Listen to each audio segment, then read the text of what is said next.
Hello and welcome to Elite Geospatial. In this video, you will learn how to convert KML file to a shapefile. You will believe with me that most of the times we've gone to Google Earth and pick some points or we pick some polygons and we want to have it in the GIS.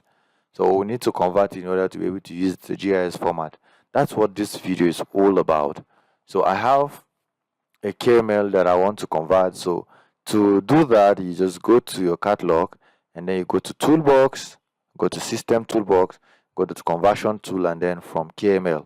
So you just click on KML to layer.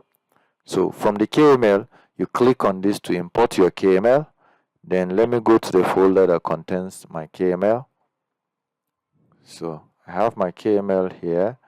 So I will click on this. Either of them will work because they are the same thing. So I'm just going to click on OK, open, and I'm just going to add one to this name.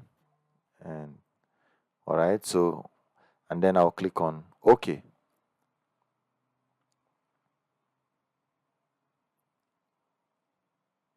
So you can see that the KML is a consistence of names of streets and all of that within the location and then the boundary line.